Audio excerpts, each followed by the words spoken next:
सभी का स्वागत है हमारे YouTube चैनल CITS प्रैक्टिकल पर। ठीक है, तो आज का जो वीडियो मैं बना रहा हूँ ये मैं इसलिए बना रहा हूँ क्योंकि आज जिस टाइम पे मैं डॉक्यूमेंट वेरिफिकेशन कर रहा था उस टाइम पे बहुत गलतियाँ नज़र आई बच्चों की। ठीक है, तो देखिए गलती क्या क्या नज़र आई। मान लीजिए आप CITS जो करना चाह रहे हैं, इलेक्ट्रिशियन ट्रेड से करना चाह रहे हो, और आपने हाई स्कूल क्या हुआ, हाई स्कूल के बेस पे आपने डिप्लोमा में एडमिशन ले लिया। ठीक है, वहाँ ट्रेड आपने कुछ और ले ली। ठीक है, उसके बाद आपने क्या किया, डिप्लोमा बेस का आपने कर लिया डिप्लोमा। उसके बाद में आपने बीटेक किया, बीटेक करने के लिए क्या किया, आपने किसी और ट्रेड को चूज़ कर लिया। जिस तरीके से आज पहला केस मेरे सामने क्या फंसा, इलेक्ट्रिशियन ट्रेड से बंदा CITS करना चाहता है। ठीक है, और जो डिप्लोमा किया हुआ है वो इंस्ट्रूमेंट इंजीनियरिंग से किया हुआ है। ठीक है, और फिर उसके बाद में क्या किया है, बीटेक किया हुआ है इलेक्ट्रिशियन ट्रेड से, सॉरी इलेक्ट्रिकल ट्रेड से। ठीक है, तो ध्यान रखना, यहाँ पर जो कैंडिडेट आया था उसको हमने रिजेक्ट किया। क्यों किया, देखिए, अगर आप बीटेक मास्टर डिग्री रखते हो तो आपको 12th भी दिखानी पड़ती है। ठीक है, क्या दिखानी पड़ती है, 12th की मार्कशीट। ठीक है, अगर आपके पास 12th नहीं है तो आपको ये दिखाना पड़ेगा कि आपने क्या किया है। ठीक है, तो जिस तरीके से आज हुआ क्या, कि इलेक्ट्रिशियन ट्रेड से एक CITS करना चाहता था लड़का, बीटेक डिग्री उसके पास थी।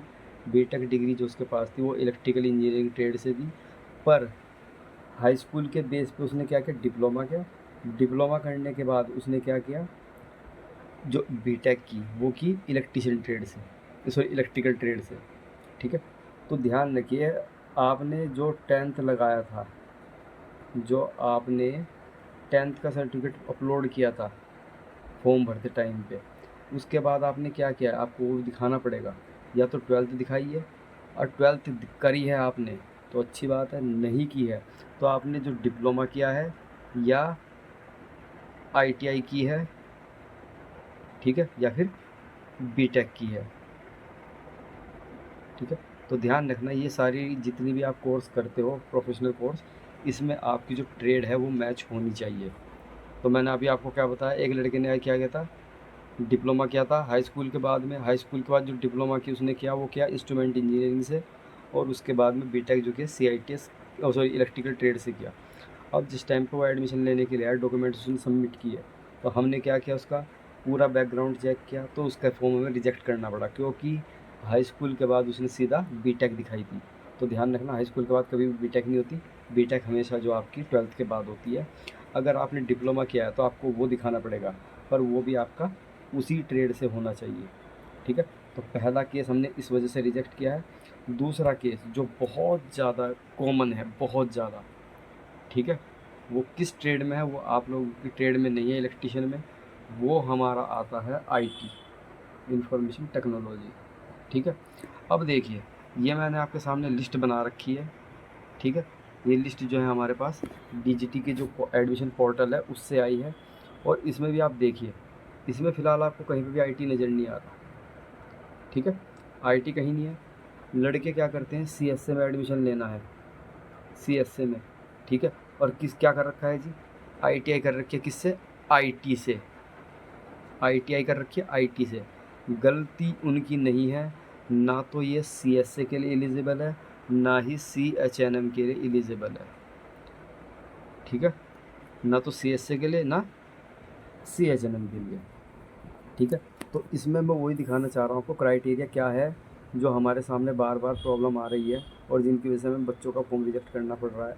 तो देखिए, अगर आप कंप्यूटर एप्लीकेशन में एडमिशन लेना चाहते हो, ये है ना कंप्यूटर सॉफ्टवेयर एप्लीकेशन, ये 6ठे नंबर पर, तो इसके लिए आपके पास में देखिए, या तो कोपा से, computer operating soft programming applications, या तो इससे आपका ITI होना चाहिए, डिप्लोमा होना चाहिए, बीटेक होनी चाहिए। ठीक है, या डाटा सिस्टम असिस्टेंट से आपका ITI, बीटेक या फिर डिप्लोमा होना चाहिए। अगर आपके पास में ये दो सर्टिफिकेट है, यहाँ पर एक चीज़ और मैं वो बता दूंगा, अगर आपके पास में BCA, bachelor of computer application है, तो आप एलिजिबल हो जाते हो। ठीक है, पर आपके पास में जो है इन दोनों ट्रेड के अलावा, इन दोनों के अलावा किसी और ट्रेड का, ना तो डिप्लोमा, ना IT, ना दूसरा कोई ट्रेड का सर्टिफिकेट आपका चलेगा, यहाँ पे आपका फॉर्म जो है रिजेक्ट कर दिया जाएगा। ठीक है, उसके बाद में दूसरी चीज़ आती है CHNM। ये CHNM जस्ट आपको ऊपर नंबर पे दिखाई देगा, इसमें देखिए क्या लिखा हुआ है, computer hardware and network and maintenance. या तो आपके पास में CHNM का डिप्लोमा, ITI या फिर BTech होना चाहिए, ठीक है। या ICTM ट्रेड होती है, ठीक है। या तो इसके पास आपके पास में इससे ITI हो या डिप्लोमा हो, ठीक है। तो आपको IT का भी दिखा देता हूँ, IT के लिए क्या चाहिए होता है हमें। यहाँ पे देखिए, यहाँ पर क्या दिखाया हुआ है, अगर आप IT 18 नंबर पे चेक कीजिए, अगर आप इंफॉर्मेशन टेक्नोलॉजी से आपका BTech है, डिप्लोमा है या फिर ITI है, तो सिर्फ आप इंफॉर्मेशन टेक्नोलॉजी ट्रेड में ही CITS कर सकते हो। ITI वाला, सॉरी, IT वाला, इंफॉर्मेशन टेक्नोलॉजी वाला कैंडिडेट जो है वो गलती से भी हमारा CSA या CHNM में अप्लाई नहीं कर सकता है। इस चीज़ का विशेष ध्यान रखना है आपको। और एक बहुत इम्पोर्टेंट चीज़ बता देता हूँ आपको मैं। देखिए, हमारे पास में जो है बच्चे बहुत सारे आते हैं, मैं किसी की गलती नहीं करूँगा, फॉर्म भरने वाले की गलती है जिन्होंने साइबर कैफ़े वगैरह से भरवाया है, ठीक है। एक चीज़ का ध्यान रखिए, बहुत ज़्यादा, आज मैंने 3 केस रिजेक्ट किए हैं, मुझे बहुत दुख हुआ इस चीज़ का, ठीक है। 3 केस कौन से रिजेक्ट किए हैं मैं वो भी दिखा देता हूँ। यहाँ पर आपको 27 नंबर पे क्या दिखाई दे रहा है, मैकेनिक मोटर व्हीकल, MMV, ठीक है। यानी कि अगर आप मोटर मैकेनिक व्हीकल में अप्लाई करना चाहते हो, ये क्या है, मैकेनिक मोटर व्हीकल में अगर आप CITS करना चाहते हो, तो ध्यान रखना, यहाँ पर सर्टिफिकेट की दिक्कत नहीं है कि आपका जो BTech है, ITI है, डिप्लोमा है, ये आपका नॉर्मल ट्रेड से होना चाहिए, कोई दिक्कत वाली बात नहीं है। सबसे बड़ा जो छुपाया गया है, मैं ये कह सकता हूँ, या फिर बच्चों ने नहीं पढ़ा है, ठीक है, वो चीज़ मैं बताना चाह रहा हूँ आपको। वो यहाँ पर देखिए आपको क्या दिखाया हुआ है, ये क्या लिखा हुआ है, mechanic 2 and 3 wheeler driver cum mechanic. यानी कि आपको जो इसके अंदर एक रिक्वायरमेंट है वो हमारी किस चीज़ की है, आपके पास में लाइसेंस होना कंपलसरी है। मैं अभी जिन्होंने काउंसलिंग नहीं कराई है, मैं उनके लिए बता रहा हूँ, उनके लिए वीडियो बना रहा हूँ, मैं ये चीज़ आपको बता रहा हूँ कि अगर आप MMV के लिए अप्लाई कर रहे हो तो ध्यान रखना, अभी हमारी फ़र्स्ट काउंसलिंग चल रही है, कोई दिक्कत वाली बात नहीं है, पर आप अभी अपना लाइसेंस बनवा लें, ठीक है। हमें उससे मतलब नहीं है कि आपके पास में लाइसेंस कौन सा है, लर्निंग है या ड्राइवरी लाइसेंस है, हमें लर्नर लाइसेंस से भी आप हमारा काम चल जाएगा। तो हमें यहाँ पे क्या चाहिए, इस ट्रेड के अंदर हमें एक ड्राइवरी लाइसेंस चाहिए, कम से कम 4 व्हीलर का, ठीक है, या तो 3 व्हीलर का हो या 4 व्हीलर का हो, पर एक लाइसेंस जो है कंपलसरी होना चाहिए। एक चीज़ और बताता हूँ, जैसे आज मैंने किसी को फॉर्म रिजेक्ट किए हैं केवल किस वजह से, ड्राइवरी लाइसेंस ना होने की वजह से, ठीक है। तो मैं आपको एक चीज़ और बता रहा हूँ, अगर आपका कोई जानने वाला या कोई आपका भाई जो भी है, वो अगर मोटर मैकेनिक व्हीकल से CITS करना चाहता है और उसने काउंसलिंग करा ली है पहली वाली और उसका लाइसेंस नहीं बना हुआ है, तो ध्यान रखना आपको दोबारा काउंसलिंग अटेंड करनी पड़ेगी, सेकंड वाली, ठीक है।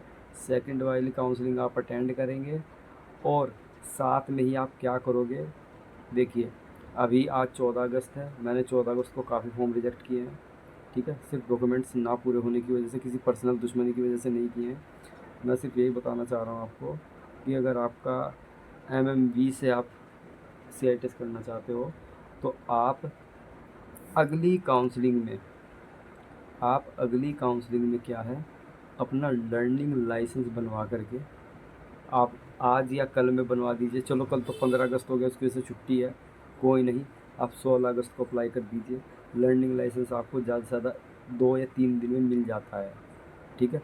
तो अपना किसी भी एजेंट वगैरह को पकड़ करके, ठीक है, उससे आप क्या करना, अपना लर्नर लाइसेंस बनवाना, और लर्नर लाइसेंस बनवाने के बाद में आप मोटर मैकेनिक व्हीकल के लिए एलिजिबल हो जाओगे, ठीक है। तो ध्यान रखना, ड्राइवरी लाइसेंस बहुत कंपलसरी है, इसी चीज़ को मुझे बताना था। प्लीज़ मैं इस चीज़ को ये बोलना चाहूँगा कि जितने हमारे छात्र छात्राएं हैं जो बेचारे CITS में अभी डॉक्यूमेंट्स के बारे में ज्ञान नहीं है, तो प्लीज़ उनके साथ में वीडियो शेयर कीजिए, क्योंकि मैं नहीं चाहता, या कोई भी स्टाफ हमारा ऐसा नहीं है कि आपको किसी पर्सनल दुश्मनी की वजह से रिजेक्ट कर रहा है, ठीक है। तो मैं सिर्फ यही बोलूँगा जो जो आपके डॉक्यूमेंट्स नहीं बने हुए हैं, तो प्लीज़ कृपया करके उनको आप डॉक्यूमेंट्स को पूरे बनवाइए। और साथ में मैं आपको ये भी बताना चाहूँगा कि जितने भी हमारे और मैं साथ में आपको ये बताना चाहूँगा जितने भी हमारे ट्रेनीज़ काउंसलिंग कराने जा रहे हैं, तो प्लीज़ एक बार सभी से रिक्वेस्ट है कि आप एक बार क्या कीजिए, अपनी जो ट्रेड है आपने जिसके लिए अप्लाई किया है, कृपया करके उसे देखिए कि आपने बिल्कुल सही भरा है या नहीं भरा है। ठीक है, नहीं तो आपकी काउंसलिंग की फ़ीस, फॉर्म और पूरा साल बर्बाद हो जाएगा। ठीक है, ना तो इसमें हम कोई हेल्प कर सकते हैं, ना ही देखिए ये सिर्फ गलती होती है साइबर कैफ़े वालों की, जो फॉर्म भरते टाइम पे जो सामने ट्रेड आती है कोई सी भी आप उसमें अप्लाई कर सकते हो। ठीक है, मैं आपको फिर बता दे रहा हूँ, डीजीटी का कोई वो दोष नहीं है इसमें।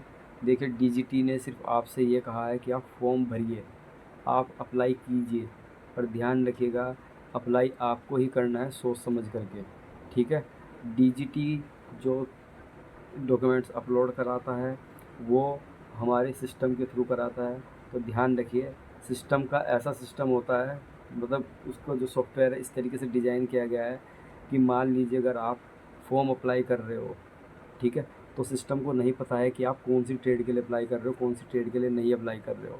आज जिस तरीके से मैंने बच्चे को एग्ज़ाम्पल दिया, उसने ये कहा कि सर ये डीजीटी की गलती है। मैंने कहा बिल्कुल डीजीटी की गलती है, पर मुझे एक बात बताइए, मान लीजिए मैं खुद अपना फॉर्म भर रहा हूँ, ठीक है, और मेरे पास मेरी फ़ोटो एलिजिबल नहीं है, ठीक है, मैं किसी दूसरे बंदे की फ़ोटो उठा करके अपलोड कर देता हूँ, तो मुझे क्या बताइए क्या डीजीटी ये चीज़ चेक करेगा कि ये आपकी फ़ोटो है ही नहीं है? तो इसीलिए कह रहा हूँ, जिन जिन ने फॉर्म भरते टाइम पे ध्यान नहीं दिया है, तो प्लीज़ इस टाइम पे अपने डॉक्यूमेंट्स वगैरह देखिए। ये लिस्ट सबके सामने आती है, जिस टाइम पे आप फॉर्म भरते हो ना, तो उस टाइम पे ये लिस्ट सबके सामने निकल कर के आएगी, पर कोई इस लिस्ट को पढ़ता नहीं है। सोचते हैं कि हमने तो सीआईटीएस के लिए फॉर्म भर दिया तो हमारा सीआईटीएस हो जाएगा। तो ध्यान रखना, कोई क्राइटेरिया होता है भैया, उस क्राइटेरिया को हमारा जो सॉफ्टवेयर बना हुआ है, ठीक है, वो चेक नहीं कर पाता। मैंने वही एग्जांपल दिया आपको कि फ़ोटो आप किसी की भी लगा सकते हो। सॉफ्टवेयर क्या कहेगा कि हमें तो सिर्फ डॉक्यूमेंट चाहिए, हमें ये नहीं पता है कि ये डॉक्यूमेंट जो है सही है या गलत है। ठीक है, तो इसीलिए मैं कह रहा हूँ जिन्होंने फॉर्म भरा हुआ है तो प्लीज़ वो एक बार अपने डॉक्यूमेंट्स वगैरह सब चेक कीजिए कि आपका जो ट्रेड है वो सही है या नहीं है। उसके बाद में जो आपने जो ट्रेड सेलेक्ट किया है वो सही किया है नहीं किया है, ठीक है, या फिर जिस तरीके से ड्राइवरी लाइसेंस वगैरह है वो आपके पास प्रॉपर है या नहीं है। ठीक है, तो मैं नहीं चाहता, ना ही हमारा कोई स्टाफ चाहता है कि आपका फॉर्म रिजेक्ट हो। ठीक है, और हाँ एक बहुत इंपॉर्टेंट चीज़ बतानी भूल गया मैं, इस बार डीजीटी ने एक नया नियम ले करके आई है, क्या, कि जो हमारा ओबीसी का सर्टिफिकेट होता है, कास्ट सर्टिफिकेट, इस चीज़ का ध्यान रखना प्लीज़। ठीक है, वो हम देखिए हमारा जो वित्त वर्ष शुरू होता है यानी कि फाइनेंशियल ईयर शुरू होता है, वो हमारा शुरू होता है 1/4, ठीक है, से, मतलब 1 अप्रैल से हमारा जो है फाइनेंशियल स्टार्ट होता है और 31 मार्च को ख़त्म हो जाता है। ठीक है, 31 मार्च को ख़त्म हो जाता है और अप्रैल में स्टार्ट हो जाता है। तो डीजीटी ने इस बार थोड़ा सा रूल रेगुलेशन में ये भी चेंज किया है कि अगर देखिए ओबीसी का जो कास्ट सर्टिफिकेट है ये आपका जो बना हुआ होना चाहिए, तो ये बना हुआ होना चाहिए 1 अप्रैल के बाद का। ठीक है, 1 अप्रैल के बाद का, यानी कि जो उसके ऊपर डेट होनी चाहिए वो अप्रैल के बाद की कभी की भी हो, मई की हो, जून की हो, जुलाई की हो, कोई दिक्कत नहीं है, पर ध्यान रखना जो हमारी डेट है वो अप्रैल के बाद की ही होनी चाहिए। ठीक है, नहीं तो आपसे अंडरटेकिंग फॉर्म भरवाया जाएगा और आपको ये कहा जाएगा कि आपको जो आपका कास्ट सर्टिफिकेट है वो दोबारा से बनवाना पड़ेगा। ठीक है, और यही चीज़ हमारी ईडब्ल्यूएस कैंडिडेट जो होते हैं, ठीक है, ईडब्ल्यूएस कैंडिडेट जो हैं उनके लिए मैं क्लियर बता देता हूँ, ये भी हमारा सर्टिफिकेट जो है 3 से 4 दिन में बन जाता है। ठीक है, ये भी हमारा जो है 3 से 4 दिन में सर्टिफिकेट जो है बन जाता है। तो जितने भी ईडब्ल्यूएस वाले हैं तो ध्यान रखना फाइनेंशियल ईयर उनके ऊपर यही लिखा होना चाहिए 2024-25, उस पर लिखा रहता है कि वित्तीय वर्ष के लिए मान्य, ठीक है। तो जितने भी हमारे छात्र छात्राएं हैं जो EWS कैटेगरी से बिलोंग करते हैं, तो ध्यान रखना उनका जो भी EWS सर्टिफिकेट है वो भी 1 अप्रैल के बाद का होना चाहिए, ठीक है। अब एक बात मैं पहले क्लियर कर देता हूँ, आपको कास्ट सर्टिफिकेट में छूट मिल जाएगी। कास्ट सर्टिफिकेट आपका अगर पुराना है तो आपसे अंडरटेकिंग फॉर्म भरवा लिया जाएगा, ठीक है। पर अगर आपके पास में EWS नहीं है तो ध्यान रखना फॉर्म आपका 101% रिजेक्ट हो जाएगा। तो प्लीज़ आप इस चीज़ का भी ध्यान रखिएगा कि आपका जो EWS सर्टिफिकेट है वो हमारा 1 अप्रैल 2024 के बाद का ही होना चाहिए, ठीक है। और जो हमारा कास्ट सर्टिफिकेट है वो भी हमारा 1 अप्रैल 2024 के बाद का होना चाहिए। कास्ट सर्टिफिकेट को मैं पहले बता चुका हूँ, अब फिर बता रहा हूँ। हम जो कास्ट सर्टिफिकेट मान्य करते हैं वो हम करते हैं भारत सरकार द्वारा जारी, ठीक है। कौन सा? भारत सरकार द्वारा जारी, ठीक है। ये भारत सरकार का सेंट्रल गवर्नमेंट का बनता है। कहाँ बनेगा? देखिए यूपी में और बिहार में, इधर के स्टेट में जो है ये फॉर्म ऑनलाइन भरा जाता है, ठीक है। अगर आज आप अप्लाई करते हो तो 15 दिन में आपका जो सर्टिफिकेट है ये अपने आप ऑटोमेटिक जनरेट हो जाता है, आप डाउनलोड कर सकते हो।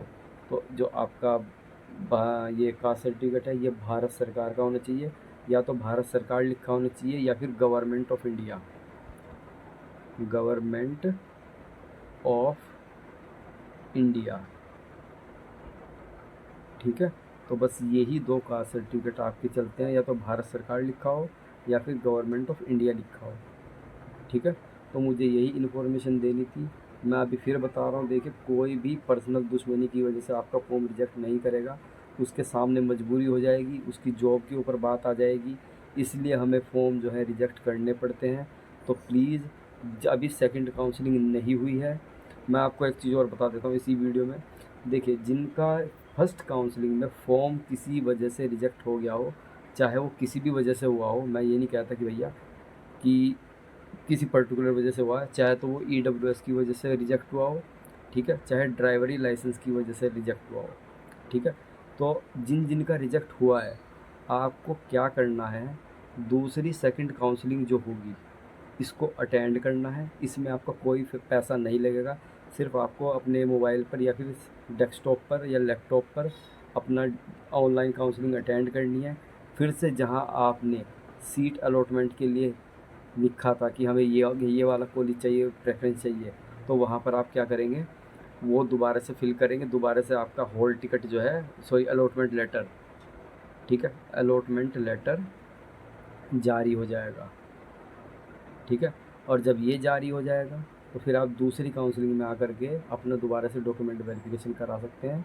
तो कहने का सिर्फ मतलब ये है कि देर नहीं हुई है, अभी भी जिन जिन के डॉक्यूमेंट्स पूरे नहीं हैं, जिन रिजेक्ट हो चुका है फॉर्म, तो प्लीज़ अपने डॉक्यूमेंट्स पूरे करें और डॉक्यूमेंट्स पूरे करके दूसरी काउंसलिंग ज़रूर अटेंड करें, ठीक है। और एक चीज़ और मैं आपको एक चीज़ बता देता हूँ। देखिए आपके अलॉटमेंट लेटर पर, ठीक है, एक ट्रांजैक्शन आईडी लिखी रहती है, ठीक है, ट्रांजैक्शन आईडी जिससे आपने पेमेंट किया होता है, ठीक है। तो ध्यान रखना हम इसी ट्रांजैक्शन आईडी को चेक करते हैं कि जो आपको सीट अलॉटमेंट लेटर मिला है उसके ऊपर जो ट्रांजैक्शन आईडी लिखी हुई है और जो आपकी फ़ीस स्लिप है उसकी ट्रांजैक्शन आईडी अगर मैच हो रही है तो ही आपने फ़ीस सबमिट की है, अदरवाइज़ आपने फ़ीस सबमिट नहीं की है। क्यों ऐसा क्यों करते हैं? ध्यान रखिए, जो आपकी फ़ीस स्लिप होती है इसके ऊपर आपका CITS नंबर, ठीक है, वो लिखा रहता है, आपका नाम लिखा रहता है, ठीक है, और आपकी ट्रांजैक्शन आईडी लिखी रहती है। तो हमें यही चीज़ें मैच करनी होती है कि ट्रांजैक्शन आईडी मैच हो रही है नहीं हो रही है, कैंडिडेट का नाम मैच हो रहा है नहीं हो रहा है, CITS का जो रोल नंबर है ये मैच हो रहा है नहीं हो रहा है, और जो फ़ीस स्लिप दी है वो पूरी की पूरी मैच हो रही है नहीं हो रही है, हमें ये चीज़ चेक करनी होती है। तो आज मैंने काफ़ी देखा कि मतलब बच्चे जो हैं फ़ीस की स्लिप को नहीं निकालते हैं। ठीक है, तो ध्यान रखिएगा, फ़ीस स्लिप निकालनी ज़रूर है, उसका प्रिंट आउट ज़रूर निकालना है, क्योंकि यहाँ पर भी नहीं तो फॉर्म आपका रिजेक्ट कर दिया जाएगा।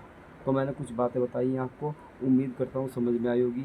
आगे जो भी अपडेट आती रहेगी मैं आपको समय समय पर देता रहूँगा। तो हमारे चैनल के साथ जुड़े रहिएगा, और प्लीज़ जिनको काउंसलिंग करानी है वो इस वीडियो को प्लीज़ आगे भी शेयर कीजिए।